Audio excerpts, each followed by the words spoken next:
हरे कृष्णा, हरे बोल। सभी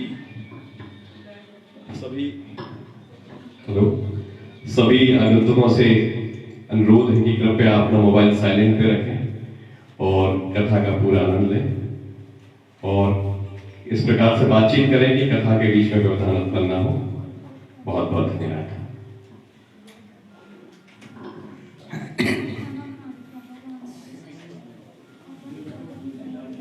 अज्ञानतिमिरान्धस्य ज्ञानाञ्जनशलाकया चक्षुरुन्मीलितं येन तस्मै श्री गुरवे नमः।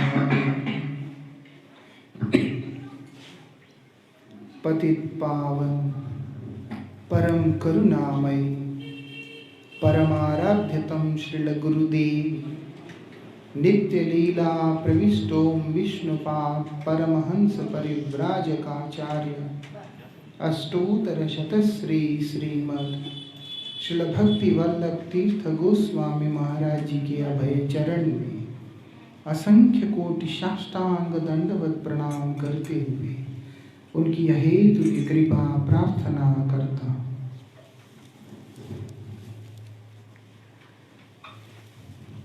नित्य लीला प्रविष्टो विष्णुपाद श्रील भक्ति विज्ञान भारती गोस्वामी महाराज जी एवं श्रील भक्ति निकेतन तुर्याश्रमी गोस्वामी महाराज जी के श्रीपाद पद्म असंख्य कोटि साष्टांग दंडवत प्रणाम करते हुए उनकी कृपा प्रार्थना करता हूँ।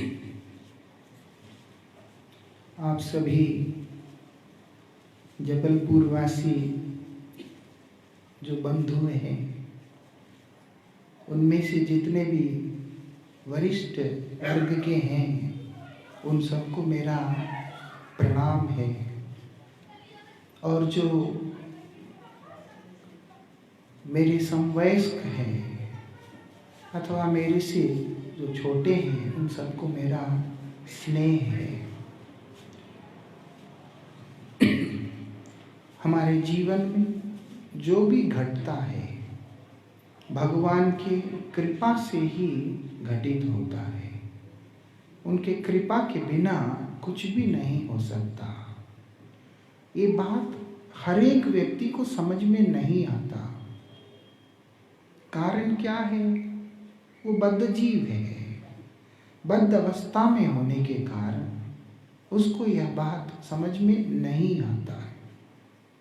लेकिन विशेषता ये है, भगवान को ये जरूर समझ में आता है, क्योंकि वो भगवान है। और भगवान की कृपा से जिसको यह बात समझ में आ जाता है, उसका जीवन धन्य हो जाता है, सार्थक हो जाता है। आज बड़े विशेष दिन है, खास दिन है। क्यों? बोलते भगवान के एक बहुत बड़े भक्त हुए हैं। उनका नाम था जयदेव गोस्वामी। भगवान के बहुत बड़े भक्त हुए। भक्त मतलब क्या है? जो रोज भगवान का थोड़ा आरती करे, पूजा करे और थोड़ा बहुत इधर उधर भगवान का नाम ले ले। इसी को साधारण जगत में लोग भक्त मानते हैं, धार्मिक मानते हैं। भक्त मतलब ये नहीं होता। भक्त कौन होता है? अपने भक्ति के प्रभाव से भगवान को अपना वश में कर ले, वही भक्त होता है। अपने भक्ति के प्रभाव से भगवान को अपने वश में कर लेता है। मतलब उसके बिना भगवान नहीं रह सकते। उसको कहते हैं भक्त। ये जो जयदेव गोस्वामी जी महाराज हैं, आज के नहीं हैं, कम से कम नहीं है तो 700-800 साल से भी अधिक पुरानी बात है। उनका आज आविर्भाव तिथि है, आज उनका प्रकट तिथि है।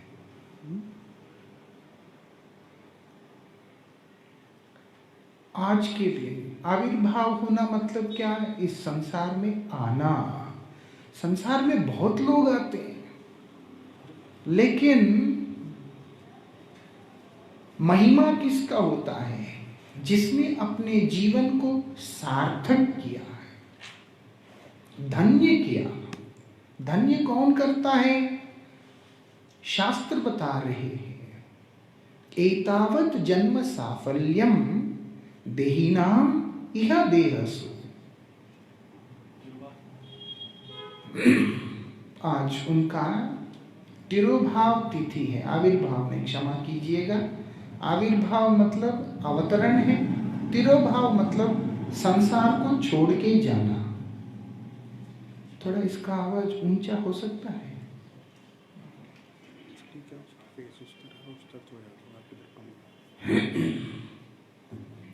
तिरोभाव मतलब है इस संसार को छोड़ के जाना। बहुत लोग शरीर छोड़ देते हैं, बहुत लोग पैदा भी होते हैं। विशेषता इन लोगों का क्यों है? शास्त्र इस बात को बतलाते हैं। क्या बोलते हैं? प्राणै अर्थै धिया वाच श्रेय आचरणम सदा। जो अपने प्राणों से, अपने अर्थ से, अपने बुद्धि से, अपने वाणी से जिसने केवल मात्र सबसे उत्तम आचरण किया है, उसी का जन्म धन्य माना गया है। आज ऐसे व्यक्तित्व का तिरोधान तिथि है। कैसे थे वो? जो शादी करते हैं, उनका शादी कौन ठीक करता है दुनिया में? जब कोई शादी कर लेता है संसार में, आजकल कोई किसी को कष्ट देता नहीं, अपने आप ही कर लेते हैं। अपने पसंद का लड़की लाया, लड़का लाया, कर लेते हैं कि चलो जी हो गया शादी। ऐसा थोड़ा पीछे जाएं, हमारे भारत के परंपरा के अनुसार, संस्कारों के अनुसार क्या होता था? माता पिता वर अथवा वधू का चयन करते हैं, उनसे ही विवाह होता है। लेकिन जब हम जयदेव गोस्वामी की बात करें, उनका शादी किसी माता पिता ने नहीं किया, तो क्या खुद कर लिया? बोलते ना, वो ऐसे महात्मा थे जो कभी विवाह आदि के प्रति उनका आकर्षण ही नहीं। उनको तो शादी करने का भी मन नहीं था, तो फिर किसने किया शादी? बोलते हैं स्वयं जगन्नाथ ने उनका शादी किया, भगवान ने शादी किया। सोच सकते हैं, एक ब्राह्मण था, उसका कोई संतान नहीं था, तो वो जगन्नाथपुरी गया और जगन्नाथपुरी में जाकर जगन्नाथ के आगे प्रणाम करके मन्नत मांगा कि मुझे संतान दीजिए, निस्संतान में मरना नहीं चाहता। और संतान का प्राप्ति होने पर, संतान वयस्क होने पर, युवावस्था को प्राप्त करने पर मैं उन्हें आपकी सेवा में समर्पित कर दूंगा। हो गया, अभी लड़की हुई ब्राह्मण को। भगवान की कृपा से असंभव कुछ नहीं होता, सब कुछ हो जाता है। लेकिन जो कृपा को कृपा समझे, उसको स्वीकार करे, उनको जो चैलेंज करते हैं उनके नहीं होते, क्योंकि भगवान तर्क का विषय नहीं है। भगवान जो है तर्क का वस्तु नहीं है कि हम तर्क करें और भगवान उसमें निरूपण। भगवान कौन सा वस्तु है? शरणागति का वस्तु है। मतलब जो उनके शरण लेगा, भगवान उसके आगे अपने आप को प्रकट करते हैं। ऐसा अभी वो ब्राह्मण को लड़की हो गई, वो जवान भी हो गए। वो क्या किया? लड़की लेके जगन्नाथपुरी पहुंच गया। अभी जगन्नाथ के आगे ले जा करके कहता है कि हे नाथ, जैसे मैंने आपसे कहा ऐसे ही मैं इस लड़की को लाकर आपको समर्पित कर रहा हूं। जगन्नाथ उस ब्राह्मण से कहते हैं, आज तक कोई मंदिर में मूर्ति बात किया? जीवन बीत जाता है, लेकिन ना, कोशिश करने पर मालूम पड़ता है। क्यों नहीं भगवान की मूर्ति हमसे बात क्यों नहीं करता है? कई कारण है। सबसे पहले हम भक्ति के नाम पे खिचड़ी है, इसको भी मानते हैं, उसको भी मानते हैं, फलाने को भी मानते हैं, इसको भी मानते हैं। वो भगवान है कि देवता है कि या कोई मजार है, क्या है, फकीर है, कोई लेना देना नहीं। मतलब दुनिया की ऐसी रीति है, सबको मानते हैं और उनको अच्छा भी लगता है। लेकिन उनको एक चीज समझ नहीं आता, उन सबके अंदर एक कंफ्यूजन डाल देते हैं, आखिर ये है किसका?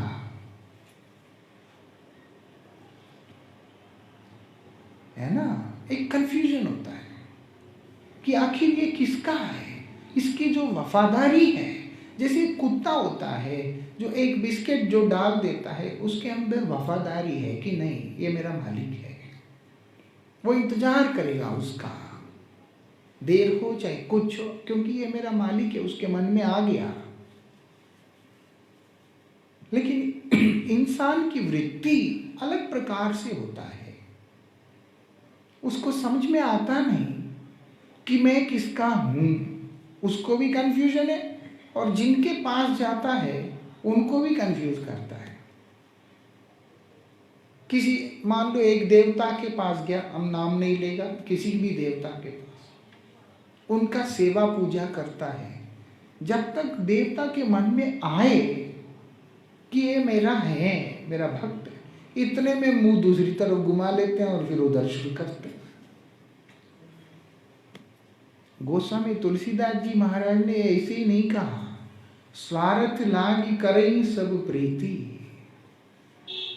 अगर वो देवाराधन भी क्यों ना हो, शिव वैसे ही याद नहीं आते लोगों को। 16 सोमवार का व्रत करेंगे, और 8 शनिवार का व्रत करेंगे, पता नहीं क्या क्या करेंगे, कीजिए, अच्छा जो भी लोग करते हैं। इसीलिए भगवान वार्तालाप नहीं करते हैं। और दूसरा, उनके सामने जाकर उनका कुशल समाचार जानने के बदले में अपना रोना रोके आ जाते हैं। उनसे तो पूछा ही नहीं कि भैया आपका क्या हाल चाल है, आप कुशल से हैं, आपको अच्छा लग रहा है। हाथ जोड़कर, मेरा तो लॉकडाउन में बहुत लॉस हो गया है, बिजनेस का हो, नौकरी का हो, पढ़ाई का हो, इसका हो, उसका हो, आप सब ठीक कर देना। इसीलिए भगवान जो वहां पर बैठे हुए बात करना चाहते हैं, वो मौका हम उनको देते नहीं। लेकिन जयदेव गोस्वामी के जीवन में ऐसा नहीं है, वो ब्राह्मण के जीवन में ऐसा नहीं है। इसलिए वो वहां पर आके भगवान के चरणों में उपस्थित हुआ, तो भगवान उस ब्राह्मण से कहते कि देखो मेरा भक्त है, उसका नाम है जयदेव, वो इस समय युवावस्था में है, तुम अपनी पुत्री को ले जाकर मेरे उस जयदेव से शादी करवा देना। तब ब्राह्मण को पता चला कि जयदेव नाम का कोई व्यक्ति है दुनिया में। वो उनको पकड़कर उनके पास जाके उनसे निवेदन करते हैं कि आपको मेरे कन्या से विवाह करना होगा। वो बोलते हैं मैं नहीं शादी वादी इन चीज़ों में मैं नहीं आता, मेरा जीवन भगवान की सेवा के लिए, सेवा के लिए समर्पित जीवन है, इसलिए मैं विवाह नहीं करूँगा। तो वो ब्राह्मण कहते कि देखो तुम करो ना करो वो मेरा समस्या नहीं है, लेकिन जगन्नाथ का यही आदेश है, इसलिए मैं मेरी लड़की को तुम्हारे द्वार पे ही छोड़ के जा रहा। मैं अपनी लड़की को तुम्हारे घर के उधर छोड़ के जा रहा हूँ, उसके बाद जो होगा जगन्नाथ की मर्जी है। वो छोड़ के चले गए। तब वो लड़की उनसे कहते हैं कि मुझे आप अपने दासी स्वीकार करें। वो कहते कि ना, उल्टा तुम बताओ मैं तुमको कहाँ छोड़ के आऊं जहां तुम सबसे सुरक्षित रह सकती है। तो लड़की बोलती वो तो सिर्फ आपके चरण में। तब जगन्नाथ की इच्छा होने का संकेत पाकर जयदेव गोस्वामी ने उस लड़की से विवाह किया। उसका वो माता का नाम था पद्मावती, उनका नाम पद्मावती। शादी ऐसे हुआ उनका। उन्होंने क्या किया, एक महान काव्य की रचना किया जिसका नाम है गीत गोविंद। गीत गोविंद के नाम से उन्होंने एक महान काव्य का रचना किया। और विशेषता क्या है उसका, कृपया ध्यान दीजिएगा। उस काव्य का विशेषता यह है उसको सुने बिना जगन्नाथ का शयन नहीं होता है। मंदिर में जो शयन दिया जाता है भगवान को, विश्राम में उनको भेजा जाता है, विशेषता क्या है, उनके द्वारा विरचित मतलब लिखित गीत गोविंद का स्तुति जब तक जगन्नाथ जी सुन नहीं लेते वो सोते नहीं हैं। और तो और एक बार ऐसी घटना घट गई कि जगन्नाथ जी अपने श्री मंदिर में बैठे हैं। जगन्नाथपुरी आप लोग गए? अच्छा, ये पूरी उस भारत के पूर्वी तट पे है, उड़ीसा के अंदर। वो 4 धाम के अंदर एक धाम है, वैकुंठ जगत माना जाता है उसको। पूरी धाम भगवान का औदार्यमयी धाम है। वहां पर जगन्नाथ देव जी का मंदिर में भगवान विराजमान, और दूर में एक मालिन फूलों को चयन कर रही है। वहां पर बगीचे, बेगुन का खेत में काम कर रही है। काम करते करते इसी गीत गोविंद को वो वहां पर गुनगुना रही है, गा रही है। होता क्या है, उसको सुनने के लिए मंदिर छोड़ के जगन्नाथ जी वहां चले जाते हैं। मालूम है विग्रह चलता है, विग्रह चलता है, बोलता है, सब कुछ करता है। इसीलिए भक्त कहता है प्रतिमा नहीं तुम्ही, आप मूर्ति नहीं है। जो भक्त नहीं है उसको पुतला लगता है, मूर्ति लगता है। भक्त को तो मूर्ति नहीं दिखते, भक्त को तो भगवान दिखते हैं। यही विशेषता है, आप साक्षात भगवान हैं। भगवान होने के कारण वो क्या करते हैं, मंदिर छोड़कर उस बेगुन के खेत में पहुंच जाते हैं और बैठ के सुन रहे हैं जगन्नाथ।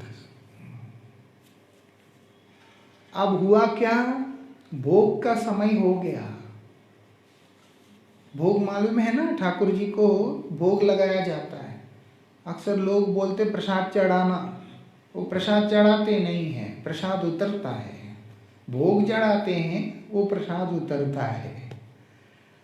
तो इसलिए भोग जो है वो सजा कर भगवान के आगे रख के वो लोगों ने निवेदन करना है। अब समय हो गया तो भगवान वहां से भागते हुए आए। भागते हुए आए तो उनके वस्त्र जो है उस बेगुन के पेड़ में, पौधों में फंसकर थोड़ा सा फट गया। और जगन्नाथ जी मंदिर में आके बैठ के भोग ग्रहण किया। राजा जो है रोज जगन्नाथ को प्रणाम करने आते हैं, पुरी का जो राजा है। तो उस समय राजा ने देखा कि जगन्नाथ जी के वस्त्र फटे हुए हैं। जगन्नाथ जी के वस्त्र जो है फटे हुए हैं। तो राजा ने पुजारी को पूछा, ये क्या बात है, आप लोग फटे हुए वस्त्र जगन्नाथ को पहनाते हैं, ये तो ठीक नहीं। तो पुजारी कहता है कि महाराज, मुझे मालूम नहीं है कि हुआ क्या है, क्योंकि हमने तो ऐसा कुछ किया ही नहीं। जगन्नाथ की विशेषता ये है, उनके वस्त्र बदले नहीं जाते। मतलब उनके लिए एक वस्त्र जो है दोबारा यूज नहीं होता है। एक दिन में जो कपड़ा पहना वो दोबारा नहीं पहनते। इसलिए जगन्नाथ जी के पास हर दिन नया कपड़ा होता है, एवरी डे। वो राजा है जगत का, उनका रोज नए कपड़े होते हैं। पुराना कपड़ा बोल करके वो धो के रख करके दोबारा पहनना, वो काम जगन्नाथ जी का नहीं होता। अब होता क्या है, फटा हुआ वस्त्र का रहस्य जानने के लिए राजा चिंतित हो उठा। तब जगन्नाथ जी उनको स्वप्न दे करके कहते कि राजन, किसी का दोष नहीं है। वहां एक जो मालिन है वो बेगुन के खेत में गीत गोविंद को गा रही थी। उसको सुनने के बाद हम रह नहीं पाए, इसीलिए हम खुद वहां चल के चले गए।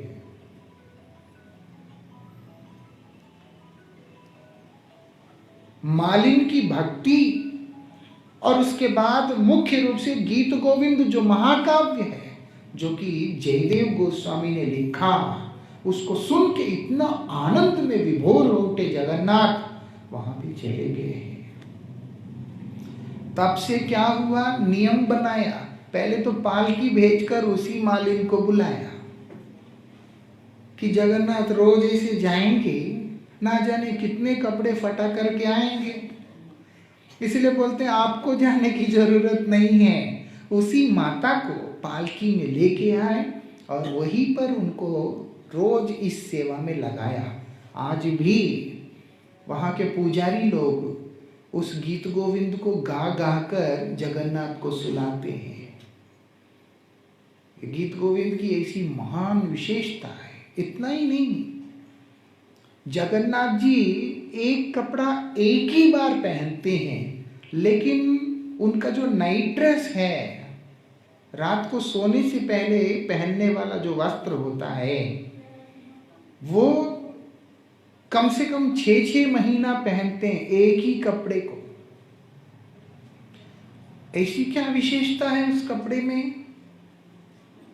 जो रात को पहनने वाला कपड़ा 6-6 महीना पहनते हैं, उसका ये विशेषता है, उस कपड़े के ऊपर गीत गोविंद के जो श्लोक हैं वो लिखा हुआ है। रंग से नहीं लिखते, ऐसा नहीं कि कपड़ा लेकर उसके ऊपर रंग करके लिखा हुआ है। जब वो उस कपड़े को भूनते हैं, जो ना वीविंग करते हैं, जो बनाते हैं कपड़े को, उसी समय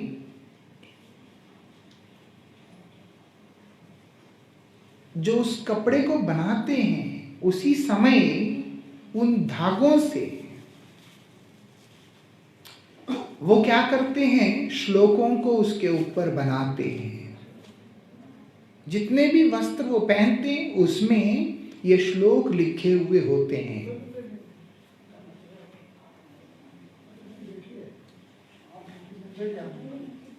वृंदावन बिहारी लाल की।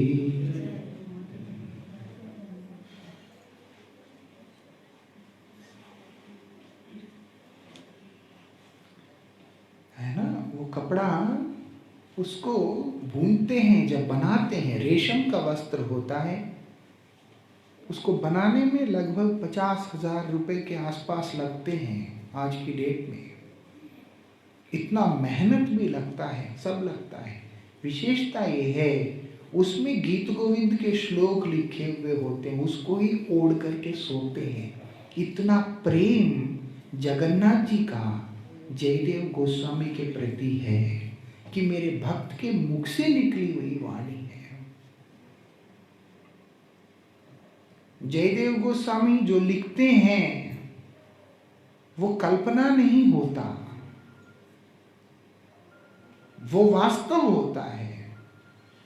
अब हुआ क्या है, वही जयदेव गोस्वामी जब रचना कर रहे हैं तो उनके हृदय में ये बात आया कि श्री कृष्ण श्री राधा जी से कह रहे हैं, आप कृपया अपने चरणों को मुझे पद संवाहन क्रिया के लिए आगे दीजिए, मतलब पांव आगे करिए जिससे मैं आपकी चरण सेवा कर सकूं। फिर मन में कि ये कैसे हो सकता है, राधिका जी कृष्ण की सेवा करती है, लेकिन यहाँ पर कृष्ण राधा जी से कहते हैं कि आप अपने चरण जो है आगे कीजिए। तो उस समय उनके मन में शंका हुआ, इसलिए उन्होंने काव्य को वहीं पर रख के समुद्र में, नदी में स्नान करने के लिए चले गए। पीछे से जयदेव गोस्वामी आकर उस लाइन को पूरा करके प्रसाद सेवन करके विश्राम करके चले भी जाते हैं। कौन आया था? स्वयं भगवान आए थे। जयदेव गोस्वामी के रूप में स्वयं भगवान आकर जो उनके हृदय की बात है उसको स्वयं लिख कर चले गए। नदी में स्नान करने जाते हैं, स्नान करते हैं, फिर पूजा करते हैं, संध्या वंदन इत्यादि करते हैं, समय लगता है। लेकिन आज वो पहले ही आ गए। पद्मावती पूछती है कि नाथ आप इतने जल्दी आ गए? बोलते हैं आज समुद्र में जाने का मन नहीं है, यहीं पर स्नान कर लूँगा। और वो मुझे वाक्य जो है, वो शब्द मेरे मन में जो आया उसको मैं लिख देना चाहता हूँ जल्दी जल्दी। ठीक है,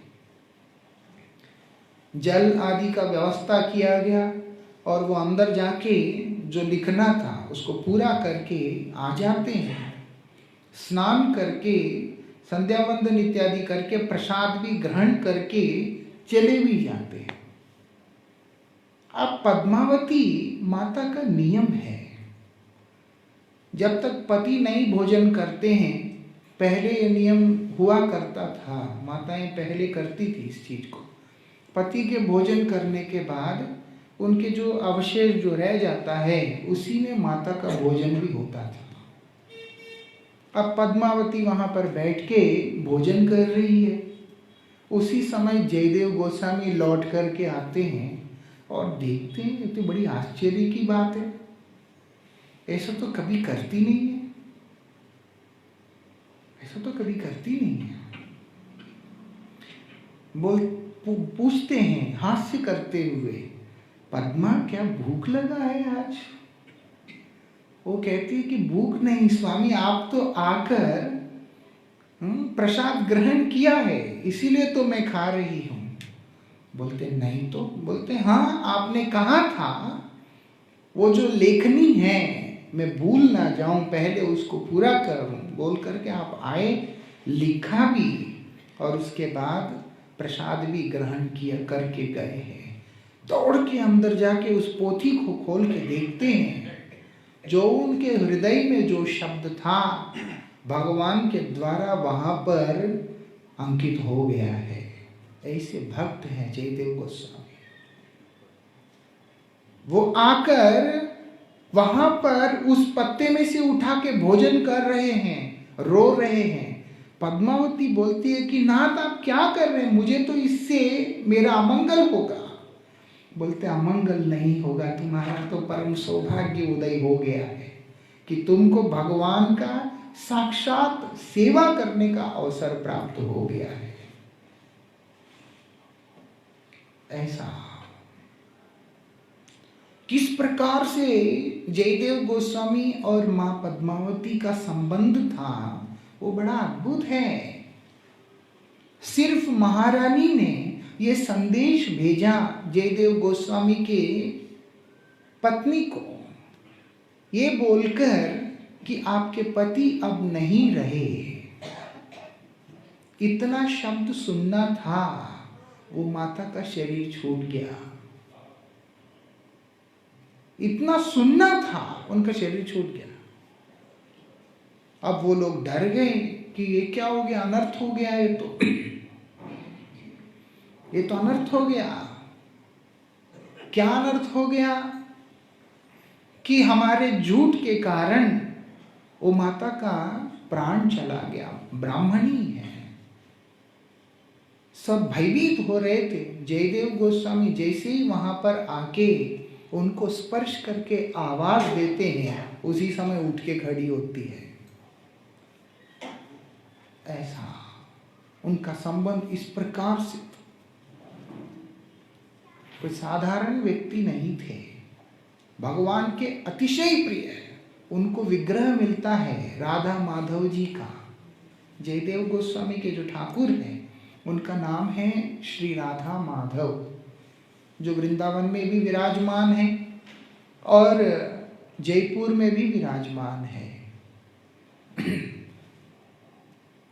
अभी राधा माधव जी जब उनके पास आए, राधा माधव जी को रखने के लिए एक स्थान की जरूरत है, इसीलिए वो लोग कुटीर बना रहे हैं।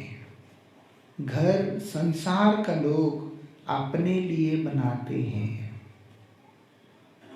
लेकिन भक्त भगवान के लिए बनाते हैं। यही अंतर होता है। अपने लिए बनाएंगे तो जितने भी वास्तु देवता है, दिक्पाल है, वो सब देखते हैं ये व्यक्ति क्या करने वाला है। अगर वो व्यक्ति भगवान का नाम करता है, कीर्तन करता है, भजन करता है, तो वो जो वास्तु देवता है वो भी खुश होते हैं। लेकिन वही व्यक्ति अपना भोग के लिए घर को रखता है, तो वो जो वास्तु देवता है वो कभी खुश नहीं होते, बहुत दुखी होते हैं कि क्या आदमी है। इसीलिए घर होने पे भी लोग सुख से रह नहीं पाते। हमेशा कुछ ना कुछ अशांति, चिंता बना ही रहता है। लेकिन भक्त अपने लिए करेगा नहीं कभी। भक्त किसके लिए करता है? बोलते भगवान के लिए करता है। उनका उद्देश्य भगवान है। इसलिए जयदेव गोस्वामी ने जब देखा राधा माधव जी आए हैं तो उनको रखूंगा कहाँ, और ऐसा तो नहीं है कि रखेंगे, उनको भोग भी देना है, इसलिए कुटीर का निर्माण कर रहे हैं। होता क्या है, मां पद्मावती अंदर भगवान की सेवा के लिए रंधन कर रही है, रसोई कर रही है।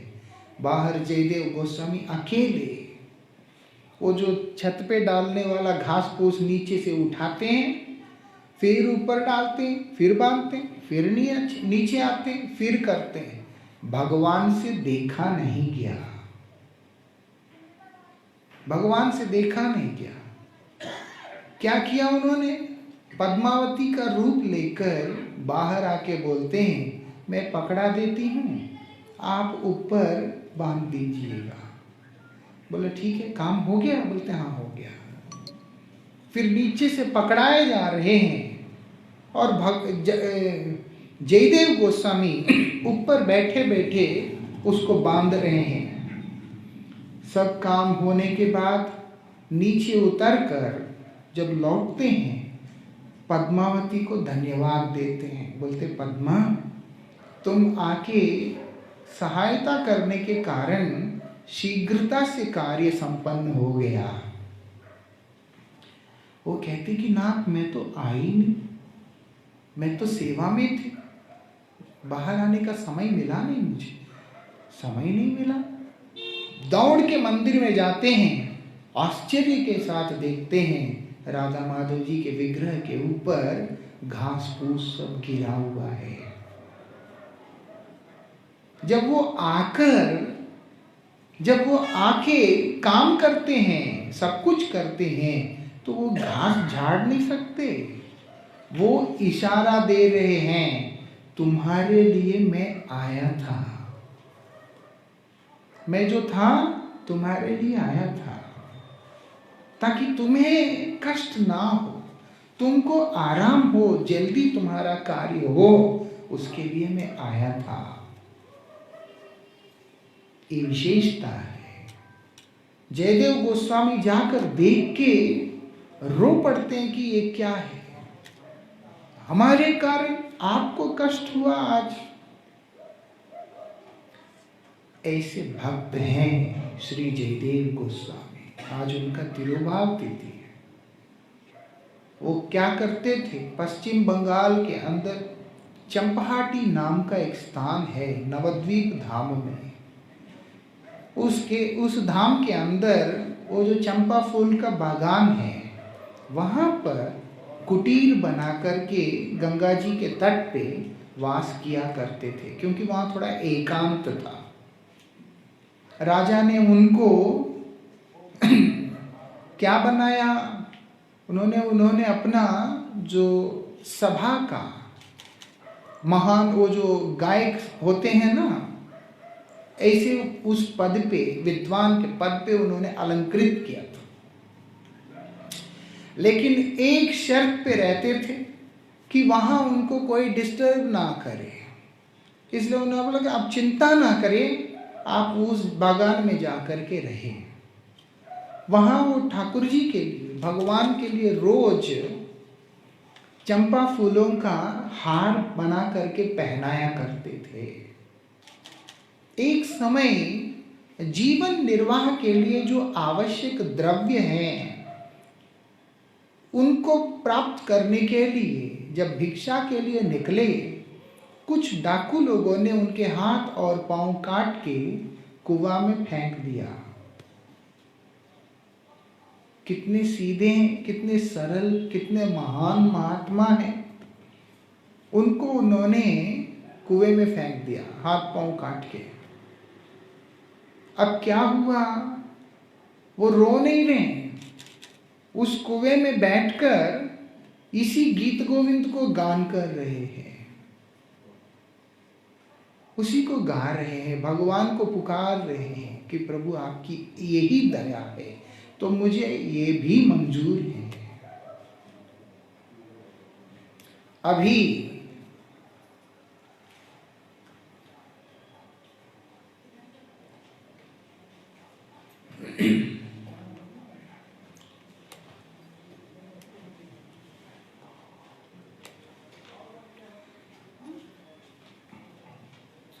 वृंदावन बिहारी लाल की जय। अभी वो जो राजा के जो राजकर्मी है, वो वहां से गुजरते हुए देखा कि एक ब्राह्मण जो है कुएं में गिरे हुए हैं। वो लोगों ने उनको उठाया, राजा के पास लेकर के आया। उनकी सुंदर कीर्तन को सुनकर राजा इतना प्रसन्न हुआ कि राजा ने उनको वहीं पर अपने पास ही रख लिया। और राजा ने उनसे पूछा, क्या सेवा करूं आपका मैं?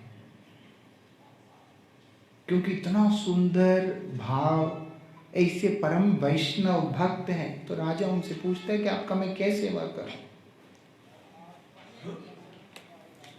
तो जयदेव गोस्वामी एक ही बात कहते हैं, महापुरुषों की सेवा करना, संतों की सेवा करना, और कुछ जरूरत नहीं है। ठीक है।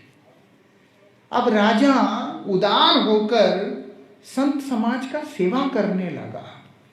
अब ये 3 डाकू जो है उनको भी पता चल गया यह बात।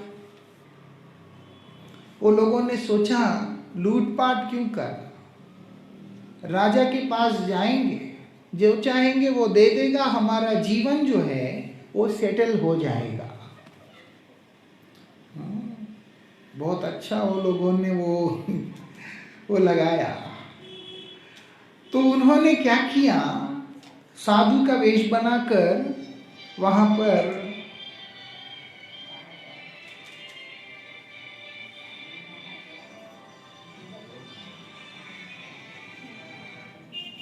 साधु का वेश बनाकर वो लोगों ने क्या किया, राजा के पास पहुंच गए। अब राजा उनका सेवा करता है, काफी कुछ उनको पुरस्कार देता है। देने के बाद वो लोग बोलते हैं अब हमें जाना है। तो राजा कहता है कि ऐसे नहीं जा सकते, आप लोग आ सकते हैं लेकिन जाना जयदेव गोस्वामी के मर्जी से है, इसीलिए आपको जयदेव गोस्वामी से मिलना होगा। वो अगर आज्ञा दें आप जा सकते हैं। ये लोग डरते डरते जयदेव गोस्वामी के पास आए, कहीं पता ना चल जाए, हमारा पोल ना खुल जाए। उनको देखने के बाद जयदेव गोस्वामी राजा से कहता है कि इनको अभी भेजना नहीं, और सेवा करना। कर रहे हैं और सेवा कर रहे हैं, और भी बहुत ज्यादा धन देना, और भी दिया। उसके बाद वो लोग जब जाना चाहते हैं बोले ठीक है अब आप जा सकते हैं, और जहां ये लोगों को जाना है वहां तक सेना भेजना ताकि ये सुरक्षित जा सके। आज तक इतने महात्मा आए हैं, किसी के बारे में तो इन्होंने ऐसा बोला नहीं। इन व्यक्तियों के लिए क्यों करके सैनिकों में एक प्रश्न आ गया। होता है ना, सबके साथ तो एक जैसा होना चाहिए, क्यों इनके साथ खास क्यों है। तो सैनिकों ने वो डाकुओं से पूछा, रास्ते में सैनिक पूरा संपत्ति पकड़ के चल रहे हैं, वो जो साधु रूप में बैठे हुए डाकू ऐसे ही चल रहे हैं। उनसे पूछा कि ऐसा क्यों। तो वो डाकुओं ने क्या जवाब दिया वहां पर, बोलते हैं जिसके हाथ पांव कटे हुए हैं, जो महात्मा बन के बैठा है, वो वास्तविकता में बहुत बड़ा डाकू है। कहीं ये बात हम राजा को ना बता दे, उस डर से हमें इतना सेवा करके वहां से भेजा। इतनी बात सुनना था, मां धरित्री वसुंधरा रह नहीं पाए, वो चीर कर 2 टुकड़ा हो गई पूरी तरह से। भूस्खलन हुआ और जमीन ऐसा खुल गया और ये डाकू उसके अंदर चले गए और जमीन बंद हो गया। सोच सकते हैं, आरोप लगाया, मिथ्यारोप लगाया, और उसका परिणाम क्या निकला, मृत्यु।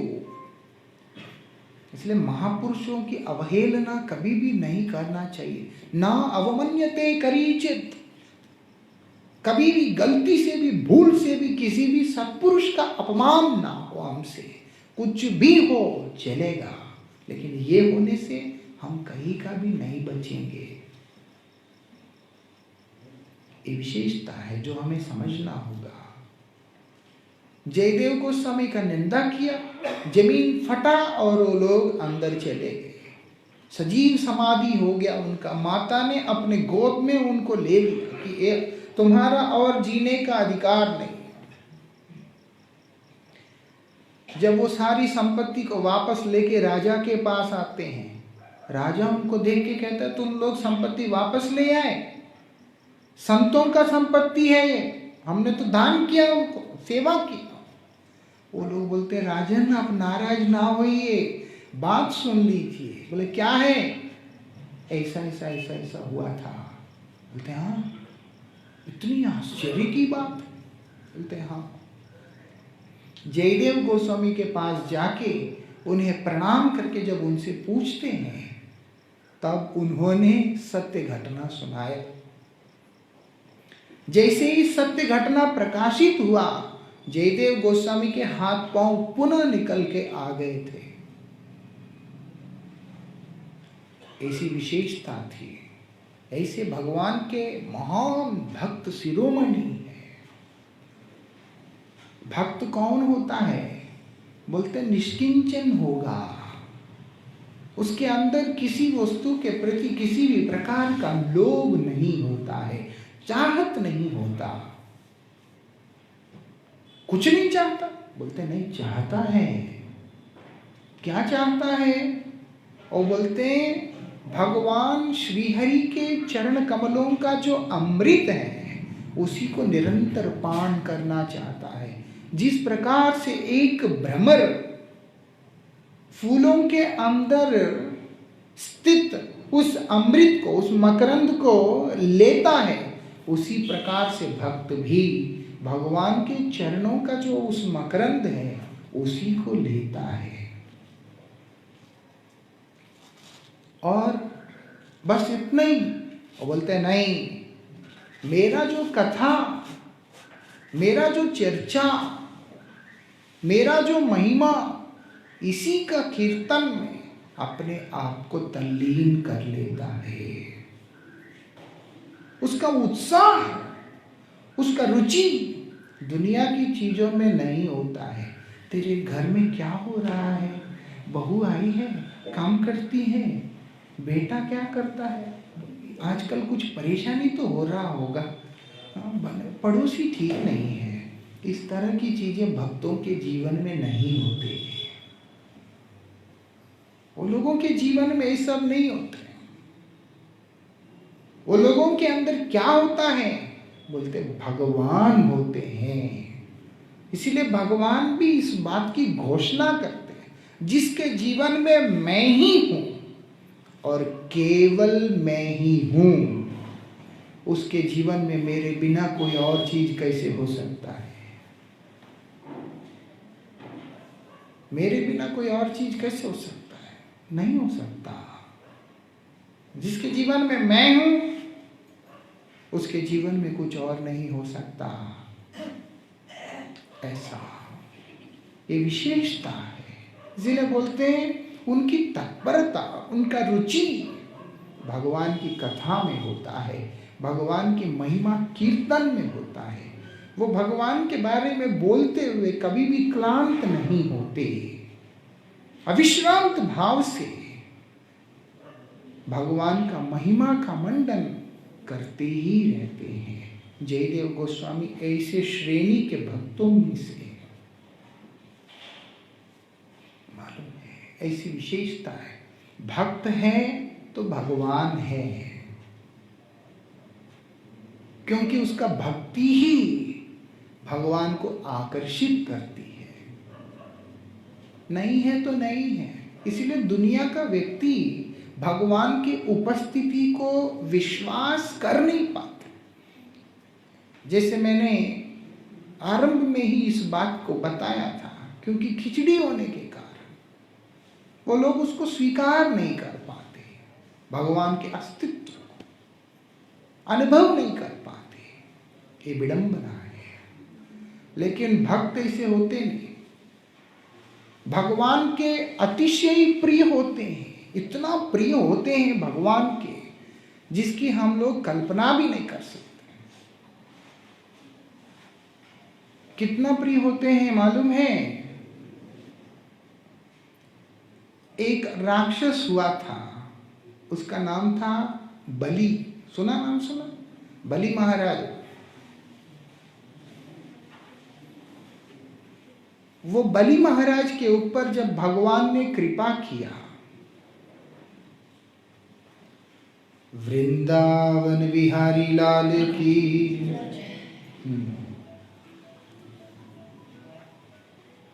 बलि महाराज के ऊपर जब भगवान ने कृपा किया था, बलि महाराज जी के सिर के ऊपर भगवान ने अपने चरण रख के उनको सुतलापुरी में भेज दिया था। अब बलि महाराज ने वर मांग लिया, क्योंकि भगवान ने बोला कोई वर मांग लो। बोलते प्रभु मैं इतना ही चाहता हूं कि आप सब समय मेरे साथ में रहे, बस मुझे और कुछ चाहिए नहीं। बोलते ठीक है। अब इंद्र संकट में आ गया। क्यों? क्योंकि वामन देव जो है वो बलि महाराज के साथ में रह गए। अब इंद्र संकट में आ गया। आकर के किसको बोलूं? नारद जी को जाके कहता है, क्योंकि इंद्र देवता है, महाराज बलि जो है वो असुर है। अब देवता और दैत्य का मेल नहीं होता है ना, तो इसलिए वो मीडिएटर कौन है? बोलते नारद जी। नारद जी से कहते हैं कि आप कुछ हेल्प कीजिए हमारा। आप लोगों को समझ में आए इसीलिए मैं इस तरीका से बोल रहा हूं। इसलिए ध्यान से समझना, भक्ति की विशेषता है। भक्ति नहीं है तो कुछ नहीं है, चाहे जो मर्जी करें हम लोग जीवन में। ऐसा बलि महाराज के पास नारद जी आते हैं। आके नारद जी बलि से कहते हैं कि मुझे वामन देव की जरूरत है, क्या मैं उनको लेके जाऊं? बोलते मुझे पूछ रहे, मैं कौन होता हूं? आप सीधा भगवान से ही पूछ लीजिए। तो नारद जी वामन देव के पास जाके उनसे पूछते हैं कि प्रभु आपको तो अभी चलना चाहिए, देवताओं का रक्षा कौन करेगा? शास्त्र इस बात को बतलाते हैं कि वामन देव ने साफ इनकार कर दिया जाने के लिए, साफ मना करता। बोलते मैं नहीं आ सकता। क्यों नहीं आ सकते आप तो स्वतंत्र हैं, आप तो ईश्वर हैं, आप तो प्रभु हैं, आप क्यों नहीं आ सकते?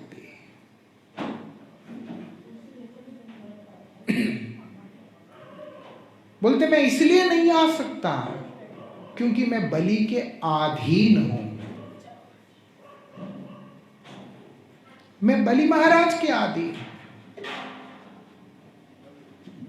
इसीलिए मुझे अगर जाना है उसके लिए बलि महाराज की आज्ञा चाहिए।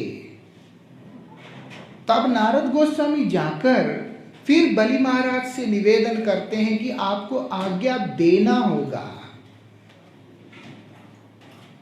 सोच सकते हैं, बलि महाराज ने जब आदेश दिया था तब जाकर वामन देव वहां से निकले हैं। क्या बोलते हैं? तुमको लगता है कि मैं स्वतंत्र हूं, लेकिन मैं तो स्वतंत्र नहीं, मैं तो परतंत्र हूं, मैं तो अधीन हूं। किसके अधीन है? भक्त के अधीन हूं। भक्त एक ऐसा व्यक्तित्व होता है, भगवान उसके अधीन होकर के चलते हैं। ऐसा इसलिए साधारण जीव वहां तक कैसे पहुंचेगा? बोलते हैं भगवान का आश्रय लेकर के पहुंचेगा।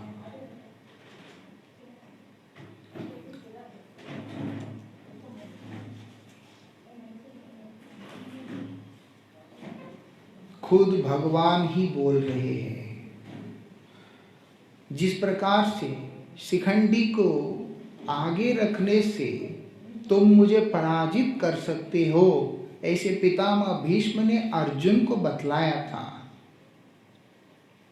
ऐसे ही भगवान स्वयं बतला रहे हैं भक्त को। क्यों? यही उनकी कृपा है। पितामह अपना मृत्यु के बारे में बतलाना पांडवों के प्रति वो उनका कृपा है, क्योंकि मेरे रहते तुम युद्ध जीत ही नहीं सकते। इसलिए युद्ध अगर तुमने जीतना है तो मुझे एक तरफ होना होगा। इसलिए स्वयं अपने ही मृत्यु की बात उन्होंने अर्जुन को बता दी। ये बताने का पीछे कारण क्या है? अर्जुन के प्रति उनका प्रेम। ऐसा भगवान का भी भक्त के प्रति इतना प्रेम है कि भगवान ही स्वयं बतला रहे हैं, मुझे भक्ति के द्वारा ही आकर्षित किया जा सकता है। जयदेव गोस्वामी का आचरण ऐसा ही था। भक्ति होने पर व्यक्ति चतुर्वर्ग से ऊपर उठकर पंचम पुरुषार्थ भगवत प्रेम को प्राप्त कर लेता है। इसीलिए भक्त को श्री कृष्ण चंद्र दैत बोल के संबोधन किया जाता है। ऐसा दैत मतलब क्या है? परम प्रिय, अति प्रिय, उनसे अधिक प्रिय और कोई नहीं होता। ऐसा इसलिए बोल रहे हैं श्री कृष्ण चंद्र के जो दैत हैं, भगवान के अत्यंत। अब भगवान का भजन क्यों करना है, ये हम लोग आगे भक्ति क्या है, वो प्रेममयी भक्ति और भगवान का भजन क्यों करना इत्यादि आगे के जो दिनों में जब तक यहाँ सत्संग होगा उस पे हम लोग चर्चा करेंगे। लेकिन समझने के स्वयं भगवान बतला रहे हैं कि मेरा धाम ऐसा धाम है जहां तुम पहुंचो, प्राप्त करोगे। अगर हम साधारण विचार से भी देखते हैं, एक साधारण विचार से, ये संसार के अंदर जन्म मृत्यु जरा व्याधि बहुत ज्यादा व्याप्त है, दुख व्याप्त है, बुढ़ापा, वृद्धावस्था, बीमारी। लेकिन भगवान के धाम में ये सब चीजें नहीं होते हैं। बोलते हैं ना तब भासेते सूर्यो, जब सूर्य नहीं है तो सूरज का ताप भी नहीं है, न शशांको न पावक, न चंद्र है, ना ही अग्नि है, कुछ भी नहीं है। इसीलिए ताप भी नहीं, शीतलता भी, कुछ भी नहीं। ऐसी क्या चीज है? बोलते प्रकाश है लेकिन ताप नहीं है। इसीलिए बोलते भगवान का जो धाम है वो नित्य शीतल धाम है, ये विशेषता है। वहां किसी भी प्रकार का विकार नहीं होता। वस्तु में जब विकृति आता है तो फिर वो आनंद देता नहीं। वहां पर विकृति के लिए स्थान ही नहीं है। और तो और यद गत्वा, जहां जाने के बाद न निवर्तन्ते, लौट के इधर नहीं आता कोई। तद धामम, ऐसा जो धाम है, परमम मम, श्रेष्ठतम स्थान है, वो मेरा स्थान है। भगवान स्वयं उद्घोषित कर रहे हैं। कौन जाता है वहां पर? बोलते हैं उनका भक्त ही जाएगा। भक्त कौन है? जो उनका शरण ग्रहण किया।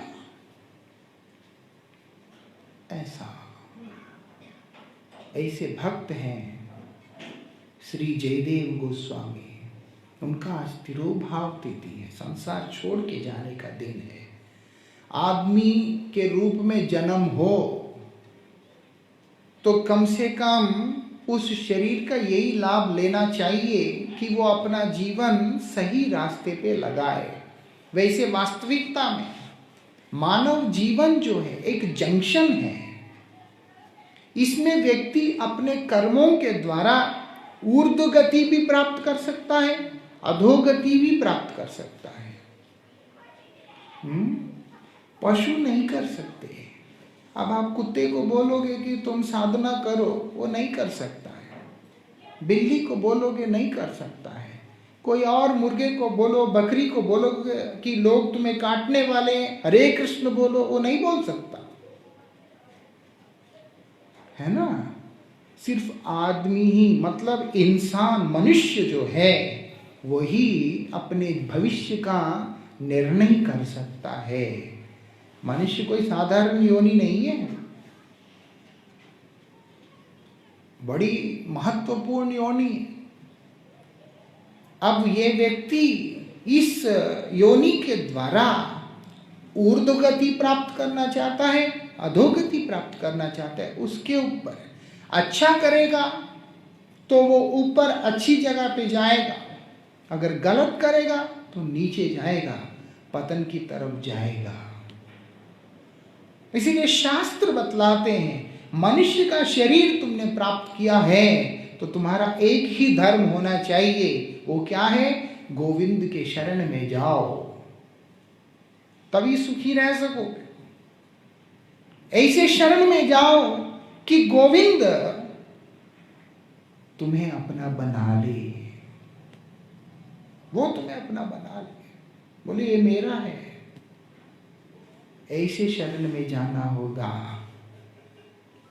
तब हमारा मंगल होगा, अन्यथा हमारा मंगल नहीं हो सकता है। वो कैसे संभव है? उनका नाम का आश्रय लेने से संभव है। हरिनाम का आश्रय लेने से संभव है, अन्यथा संभव नहीं है। इसीलिए हम लोग आपका और अधिक समय लेंगे नहीं, थोड़ी देर महामंत्र संकीर्तन करेंगे। युग धर्म नाम संकीर्तन है, प्रेम धर्म भी नाम संकीर्तन ही है। इस युग की ये विशेषता है कि नाम से केवल मुक्ति की बात नहीं है। नाम से क्या मिलेगा? बोलते नाम से प्रेम मिलेगा। प्रेम जहां पे है वहां आकर्षण है भगवान का।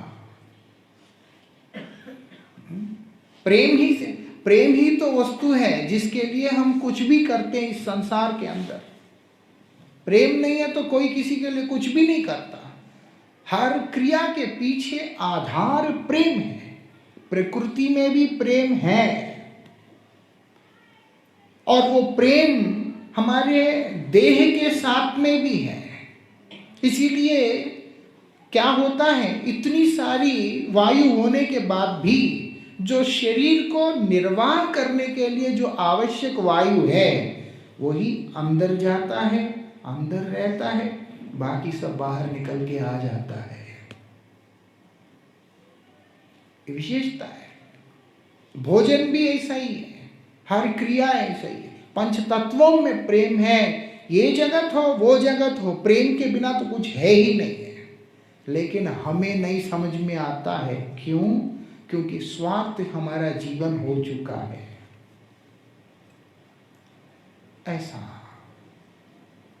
स्वार्थ जीवन होने के कारण व्यक्ति को नहीं समझ में आता है।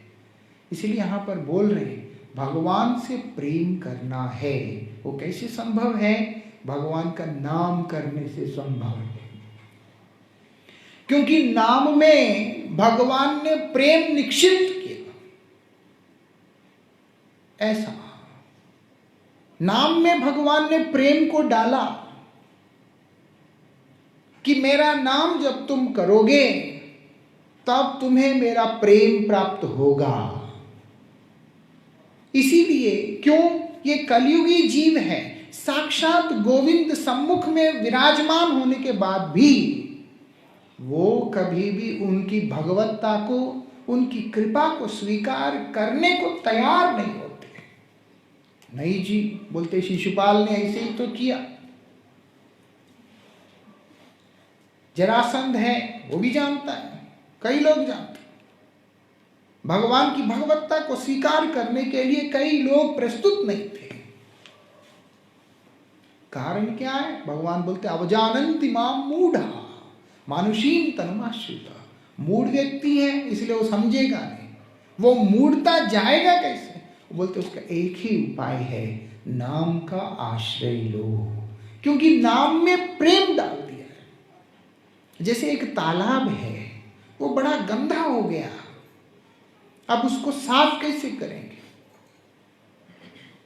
एक तो तालाब के अंदर से सारा पानी को पहले पंप करते हैं, बाहर निकालते हैं, उसके बाद ताजा पानी को उसमें डालते हैं। और दूसरा क्या है, जो ताजा पानी है उसको लगातार उसमें चला देते हैं। जैसे उसमें लगातार ताजा पानी को चलाते हैं, धीरे धीरे धीरे उसके अंदर का गंदगी निकल के ऊपर आ जाता है और वो पुराना पानी जो है बाहर निकल जाता है। हमारे मायापुर मठ के अंदर एक तालाब है।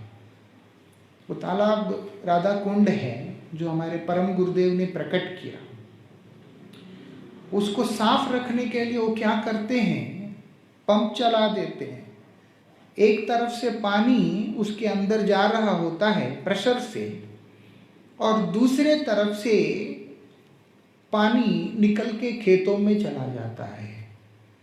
तो वो पानी कुंड में गिरता है, फिर कुंड से मिलकर जो पानी है ओवरफ्लो जब होता है वो सीधा जाके वहाँ खेतों में चला जाता है।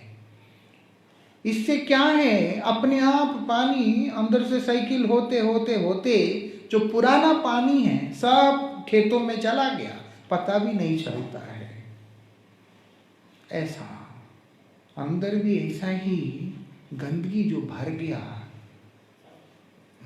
जिससे कि व्यक्ति भगवान को अनुभव नहीं कर पाता, उस प्रेम को अनुभव नहीं कर पाता, वो उसका दौर्भाग्य स्थिति है।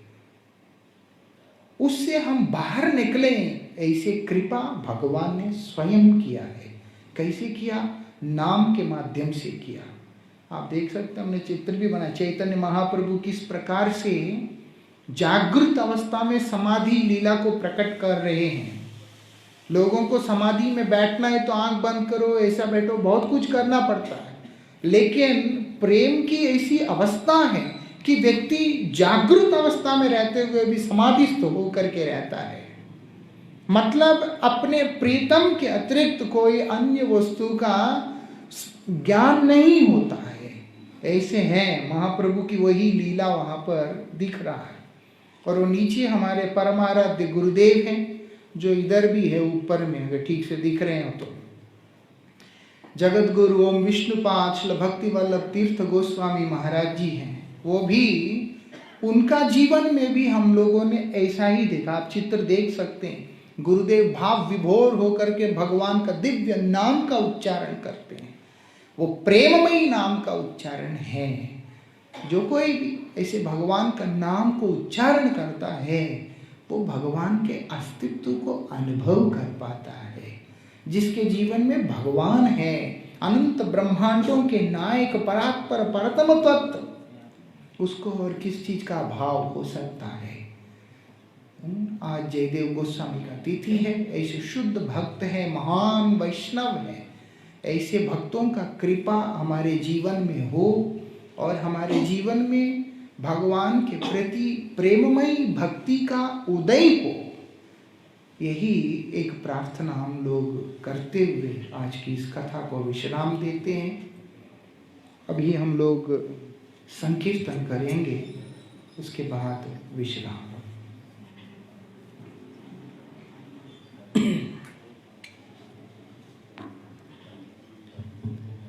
हरे कृष्णा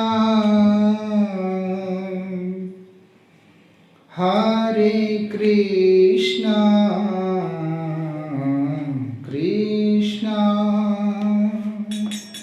कृष्णा हरे हरे हरे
Hare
राधा मदन मोहन, श्री राधा गोविंद, श्री राधा गोपीनाथ, श्री राधा गोकुलानंद पंचतत्वात्मकम श्री गौर हरि की जय। पतित पावन परम करुणामय परमाराध्यतम श्री गुरुदेव नित्य लीला प्रविष्टोम विष्णुपाद परमहंस अष्टोत्तर शतश्री श्रीमद श्रील भक्ति वल्लभ तीर्थ गोस्वामी महाराज की जय। नित्य लीला प्रविष्टोम विष्णुपाद श्रील भक्ति दैत